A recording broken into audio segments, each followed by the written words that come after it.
Have you ever considered adopting a gluten-free diet to improve your health or heard it can enhance your digestive system?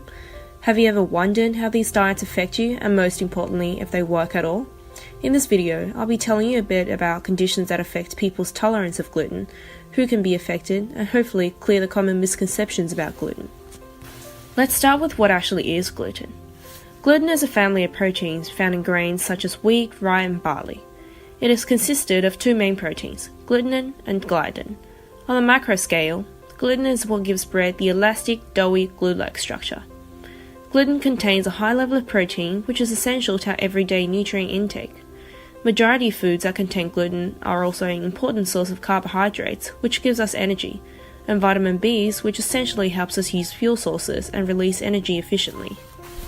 Unfortunately, for a small population, their bodies cannot tolerate gluten. Around 1 in 70 Australians are affected by celiac disease. It is an autoimmune disease that recognises gluten as a foreigner, causing the body's own defense system to attack the gluten molecules in the lining of the small bowels. There are these finger-like structures called villi on the lining of small bowels that help absorb nutrition. Under attack, the villi lose their structural integrity and function, hence causing gastrointestinal issues and poor nutrition absorption, which leads to further symptoms of anemia, fatigue, weight loss, and etc. Another condition that is being increasingly mentioned is non-celiac gluten sensitivity. A lot of people out there these days are self-diagnosing themselves as gluten sensitive due to a common misconception that gluten causes minor gastrointestinal distress.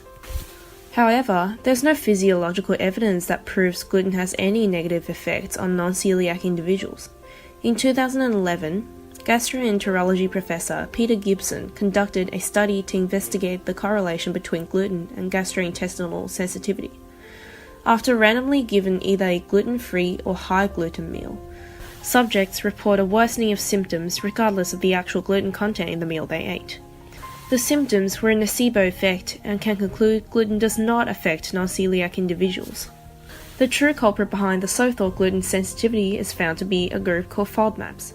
FODMAP stands for fermentables, oligosaccharides, disaccharides, monosaccharides, and polys. In simple terms, they're basically found in majority foods that also contain gluten. In the same study, subjects who consumed a low FODMAPs diet reported much improved conditions. So in conclusion, there is no such proven thing as non-celiac gluten sensitivity.